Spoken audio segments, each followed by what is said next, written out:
I want to say it was in the book Grant wrote that was, if you're not first, you're last. It left an impression on me about your power base.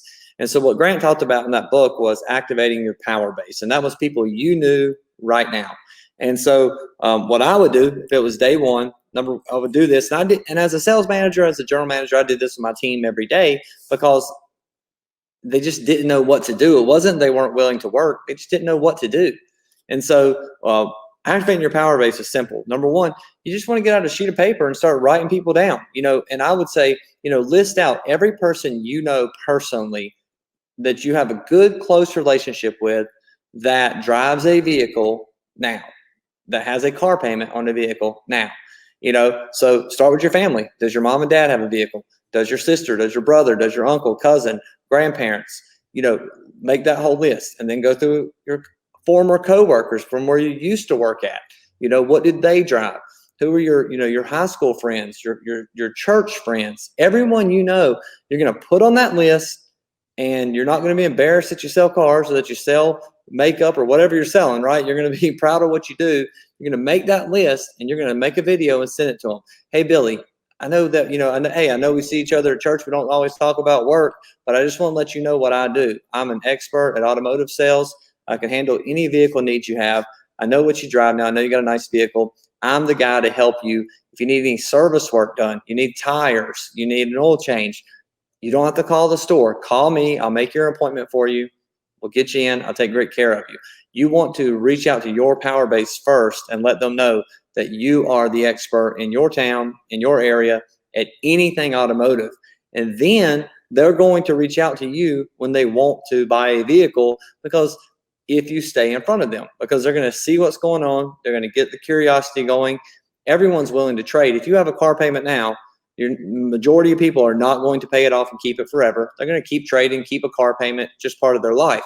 So those people, once they know that you're the guy, then you're going to be great. Because what you don't want to be around some of your friends or church or buddies, and they go, hey Caleb, what do you do again? Then if that's happening, you're not doing a good job at your power base. So you got to start with your power base, number one. And then after you write down the list of everybody you know, then you're going to go to social media. You're going to go to Facebook, and you're going to look at your friends list. All right. If your friends list has no one on it, you've got to start sending out some invites, right? So I think it's 5,000 it's capped at? 5,000. Get to 5,000. Send out just request. It doesn't even matter how well you know the person. Just get your 5,000. Send them out to everybody. Get your 5,000 friends. You can filter through the ones you don't want later. They'll filter themselves out, right? Yeah, you can delete them once they're not active. If they're not helpful, if they're negative, then you can get rid of them. But absolutely, get rid of them. Yep. Get rid of them. If they don't like what you're doing, delete. You're gone. Get you a new one. But get those 5,000 people on your Facebook, and then what are you going to do? Send them the message, right? Send them the message. Let them know. Here's what I do. Here's what I'm doing. I sell cars. I'm your guy. And then on a side note of that, let's say you're working at Woody Folsom, CDJR in Douglas, Georgia. Now, if I work at Woody Folsom, CDJR in Douglas, Georgia, and my power base has a lot of people in it from the country club, and they're driving Lexus, Mercedes, Cadillac, what am I going to do? Okay, if my dealer don't have that brand, I still want to make money. And this is what I'm talking about becoming your dealership. So what you're going to do, guys, you're going to reach out to every dealership of every brand, and you're going to create a relationship. So if I'm at the Dodge store, I'm going to find a guy at the Ford store. I would call the sales manager, the general manager, and say, hey, Billy, this is Caleb Wilson. I'm the #1 salesperson over at Woody Folsom. I wanted to reach out to you this morning and let you know I have customers interested in Fords. I don't have Fords. I can't sell them a new Ford. Would it be possible when I have one of my customers, could I call you, or can I do a group text and get my customer over to you? And assuming you're going to go ahead and compensate me for that with a bird dog, correct? And I almost set that up with every brand around me. And then that way I can send my customer to them. They're going to do all the work, and I'm going to get paid from the dealership. I'm going to get my bird dog for sending that customer there. Not only that, I'm going to open up other opportunities for myself if I needed to move, because how many of those general managers have got a phone call from a salesman at another store telling them what I just said? I promise you it's zero. no one's getting that phone call. So you're going to want to do that, and you're going to set up that network of people that you can refer your customers to at each brand so they can sell them a car. And always, this is probably always best, try to sell them what you have, offer to find them the vehicle in a pre-owned model. But if they don't have it, if your dealer won't get it, or if your used car manager is ignoring you, I mean, you're going to him, you're going, hey, Billy, I've got a customer. They want a 2015 Lexus ES 350. Can you get me one? And he says, yeah, I'll look at the auction. They're hard to get.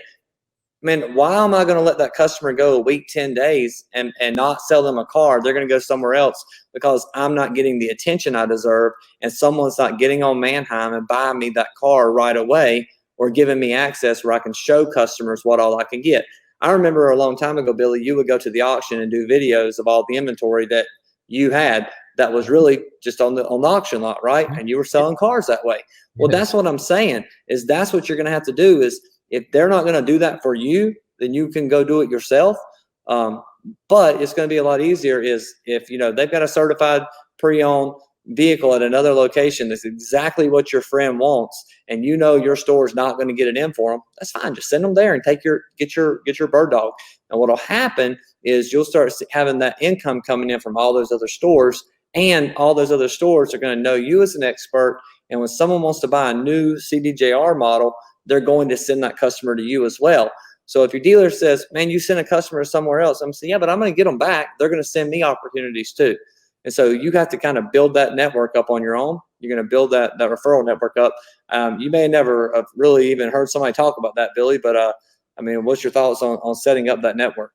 Oh, listen, I'm taking notes right now because I want to make sure. And I think salespeople, you should be taking notes so you can go back and listen to these super ideas that people just don't do. I'm going to go ahead and recap right now. You need to be branding yourself. You need to be posting a lot. You need to be making a lot of phone calls, get in the CRM, go to the general manager, get those orphan customers and start building. We're building relationships with all these people, Caleb. That's, you know, you're building relationships with the customers. You're taking your power base and you're going to call them and say, hey, I got great news.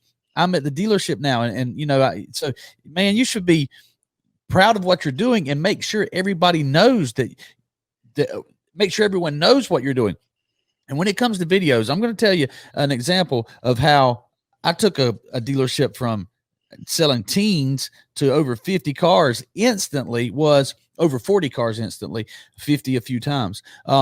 Was I got on Facebook, I had my 5,000 friends, and I'm always updating that list. I'll get rid of someone who is not being valuable, and I'll replace it with somebody who has, maybe give them a chance to be valuable.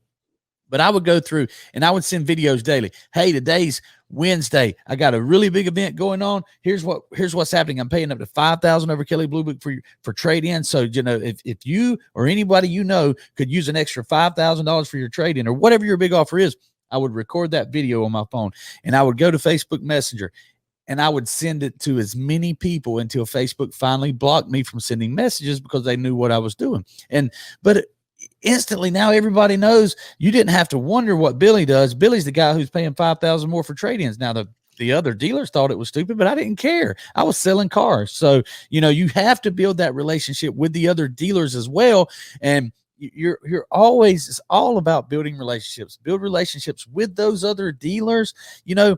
And I tell my people all the time, pick up the phone and call the general manager of these stores. You never know what that relationship can turn into. That's why we're doing this show together, Caleb. I knew when I saw you, when I met you, I didn't know exactly what we would be doing in the future, but I knew I wanted a relationship because we could do something valuable in the future. So, man, pick up the phone and build those relationships. Call those general managers so that everybody knows your name and knows that you're going to outwork everyone else.